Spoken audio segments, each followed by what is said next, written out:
What if the universe relies on you?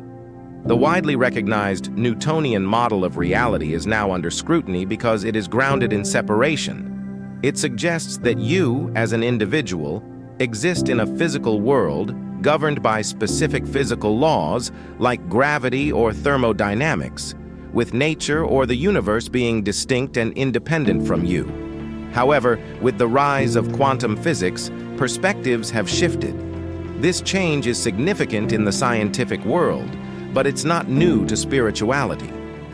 Thousands of years ago, Hermes Trismegistus taught that as above, so below, as below, so above, implying that the world is a hologram, a light matrix similar to a mirror that reflects the consciousness projected onto it. Essentially, quantum physics is reaching similar conclusions, suggesting that the reality we live in may not be independent at all. Instead, it could be shaped by the observers or human consciousness. You may be influencing reality's appearance.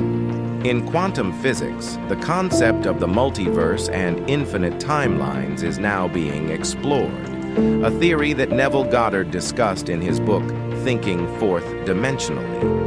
He proposed that the fourth dimension, from which our three-dimensional world is derived, contains all the possibilities of your life that could ever occur, an infinite array of world lines. Dr. Joe Dispenza, in his exploration of quantum physics, describes an infinite field of possibility, holding all potential outcomes of your life. This quantum field can loosely be considered as the All, mentioned in the Kybalion, based on the teachings of Hermes Trismegistus from millennia ago. To simplify, if there is indeed a field of infinite possibility containing all potential outcomes of your life, what dictates the timeline you are currently experiencing? Time is a concept confined to our three-dimensional reality. It's a helpful construct for navigating linear life in this dimension. Therefore, time doesn't exist in higher dimensions. In these higher dimensions, everything you could be already exists as fact.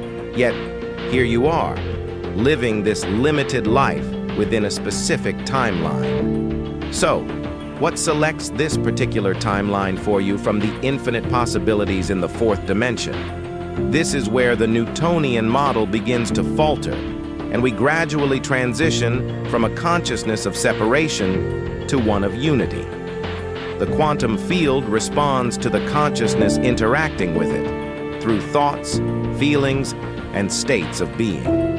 This field materializes the outcome or timeline that you have accepted for yourself based on your state of being, thoughts, and feelings. What you believe yourself to be is what the mirror reflects back to you. If you don't smile at the mirror, it won't show you a happy face. The mirror depends on you for its reflections. Smile, and it smiles back. The all, God, source, or quantum field mirrors your inner world. The all intended creation to experience infinite existences, unique experiences extending to infinity. The all doesn't interfere with your freedom of choice, because that would diminish the experience.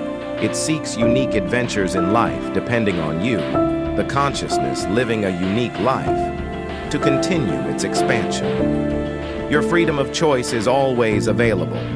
You can smile into the mirror of infinity right now, and with some delay, but inevitably, it will smile back at you.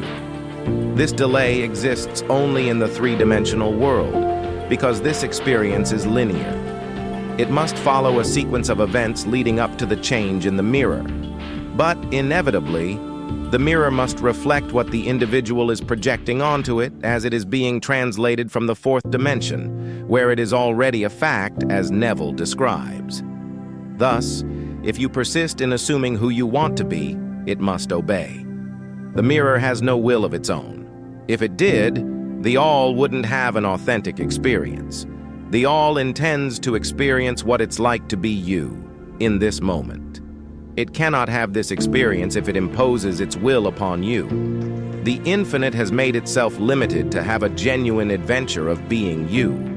It relies on you, in this moment, as its focal point to choose its experience. Essentially, You and the all are one. But here in this world, a veil of amnesia envelops us all, simulating a genuine experience. It's as if you voluntarily allowed yourself to be brainwashed to play a virtual reality game, to have the most authentic experience possible. So when you get hit in the game, you genuinely feel it because you believe it's real. But if you knew it was just a game, you wouldn't fear for your life, as you'd know your true self remains unharmed. This explains why life here can seem ruthless at times. We look around and ask ourselves, how could a God allow this? But now you understand that this God isn't a separate being doing this to you. You and I are doing this to ourselves by using the law of being in an undesirable way. Act crazy in front of the mirror, and it will show you a crazy person. It cannot show you a successful and happy person. A few years ago, all I wanted was freedom because I felt very stuck in my life, and the world proved me right. Then I stumbled upon Neville Goddard's teachings. At that point in my life, I couldn't comprehend how an all-loving God could allow me to endure so much pain. Was I doing something wrong, or was what I'd been taught about God false?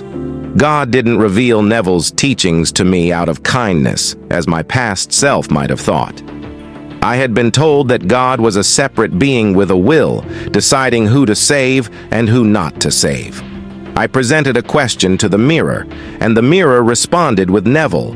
Then, I presented the consciousness of freedom to the mirror, and it responded in kind. My environment, where I had felt stuck, didn't change. What changed was my inner world. I began to feel amazing. I had lived in a condo with a free gym for over a year, but never used it. Why? Because I felt trapped in my mind. There were many great things around me for free that I didn't enjoy because I was living in the consciousness of someone stuck in life. Consequently, I couldn't see the awesomeness around me.